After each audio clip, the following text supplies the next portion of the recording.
வணக்கம். இன்னைக்கு ஒரு குட்டி கதை. ஒரு காலத்துல ஒரு வயதான மனிதர் இருந்தார். அவர் ரொம்ப வறுமையில வாடினார். அவர்கிட்ட ஒரு சிறிய வீடு இருந்துச்சு. ஒரு பழைய கார் இருந்துச்சு. அவருக்கு சமூக வருமானமா $99 வந்துட்டு இருந்துச்சு. அவரது 65வது வயதுல தன்னுடைய வாழ்க்கைய மாற்றணும் அப்படின்னு அவருக்கு மனசுல தோணுச்சு. இப்படியே போயிட்டு இருக்க கூடாது. இதுக்கு ஒரு மாற்றம் தேவைன்னு முடிவு பண்ணார். அவர் என்ன பண்ணலாம் அப்படின்னு யோசிச்ச போது அவருடைய கோழிக்கறி சிக்கன் ரெசிபி அவளுடைய நண்பர்கள்லாம் ரொம்ப புகழ்ந்து ரசிச்சு ருசிச்சு சாப்பிடுவாங்க. அது அவருக்கு நினைவுல வந்துச்சு. ஏன் நம்ம அந்த சிக்கன் ரெசிபியே எடுத்து நம்மளுடைய வாழ்க்கையை மாற்றக்கூடாது? ஏன் அதை கையில் எடுத்து ஒரு பிசினஸா பண்ணக்கூடாது அப்படின்னு முடிவெடுத்தார். உடனே அவர் கெண்டகியில இருந்து புறப்பட்டு யுஎஸ்ல உள்ள எல்லா ஸ்டேட்ஸ்க்கும் போறாரு. தனது சிக்கன் ரெசிபியை எல்லா உணவகத்திலையும் கொடுத்து, இது ரொம்ப சுவையான ஒரு சிக்கன் ரெசிபி, நீங்க இதை பயன்படுத்தி பாருங்க, சுவைத்து பாருங்க, ரொம்ப நல்லா இருக்கும், நீங்க இதை எடுத்துக்கோங்க அப்படின்னு சொல்லி கேட்கிறாரு. இந்த ரெசிபியை நான் இலவசமா தரேன். இதுல விற்கிற ஒவ்வொரு சிக்கன் பீஸ்க்கும் நீங்க ஒரு சிறு சதவீதம் போட்டு எனக்கு கொடுத்தா போதும் அப்படின்னு சொல்லி ஒவ்வொரு உணவகத்துக்குமா எடுத்துட்டு போறாரு. இது நல்ல டீலா இருக்கு இல்லையா?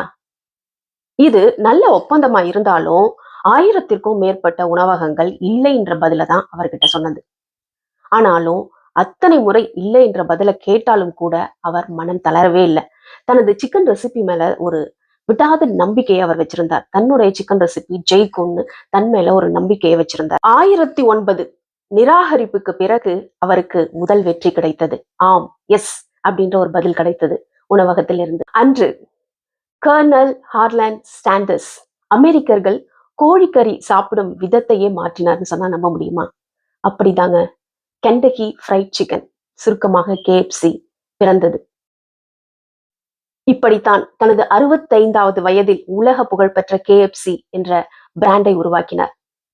இந்த கதை இங்க முடியுது. இந்த கதையிலிருந்து நாம என்ன கத்துக்கிட்டோம்?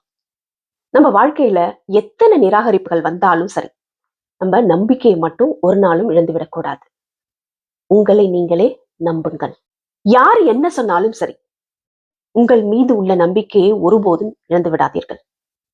தாத்தா சாண்டர்ஸ் 65 வயதுல சாதித்து காட்டினார். நீங்க ஏன் சாதிக்க முடியாது? நீங்க என்ன சொல்றீங்க?